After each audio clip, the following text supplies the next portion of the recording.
Advocates కు సంబంధించి ఈ మధ్య కాలంలో అడ్వకేట్లది మరియు వారి కుటుంబ సభ్యులపై శారీరక దాడులు, వేధింపులు ఘటనలన్నిటిని కూడా దృష్టిలో పెట్టుకుని పెద్ద ఎత్తున ఈ ఘటనలకు సంబంధించిన మరి అడ్వకేట్ సహచరులకు సంబంధించిన వారు ఇబ్బంది పడడం మనం అందరం కూడా చూస్తా ఉన్నాం అధ్యక్ష.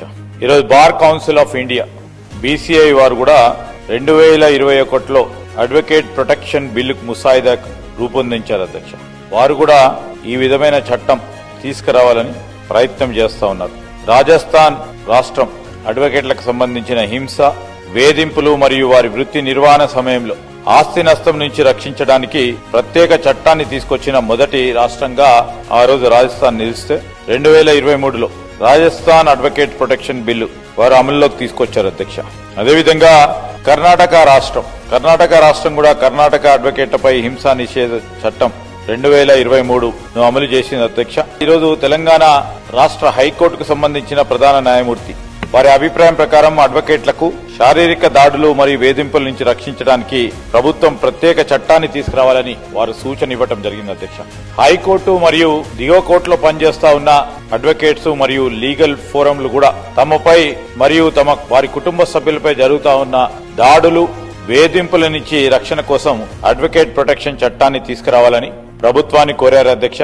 మరి న్యాయ వృత్తి ప్రాముఖ్యతను దృష్టిలో ఉంచుకొని గౌరవ ముఖ్యమంత్రి గారు చాలా సుదీర్ఘంగా చాలా మంది నిష్ణాతులతో కూడా మాట్లాడి జరుగుతా ఉన్న అడ్వకేట్లపై దాడులు గాని, తీవ్ర గాయాలు గాని, బెదిరింపులు గాని, ఆస్తులకు నష్టం కలిగించే నేరాలు నివారించడానికి ప్రభుత్వం బిల్లును ప్రవేశపెట్టాలని ఆలోచన చేసి ఈ రోజు సభ ముందట ప్రవేశపెట్టడం జరిగింది అధ్యక్ష.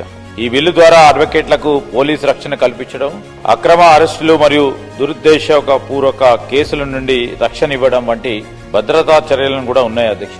అదేవిధంగా అడ్వకేట్లపై కుట్రలు లేదా ప్రేరేపణలకు సంబంధించిన శిక్షణ నిబంధనలు కూడా ఇందులో ఉన్నాయి అధ్యక్ష. వృత్తి నిర్వహణలో ఎదురయ్యే సమస్యలను పరిష్కరించడానికి గ్రీవెన్స్ రిడ్రెసల్ ఫిర్యాదు పరిష్కార వ్యవస్థను కూడా ఈ బిల్లులో ఏర్పాటు చేయడం జరిగింది అధ్యక్ష. ఈరోజు మనం చూస్తా ఉన్నాం అధ్యక్ష.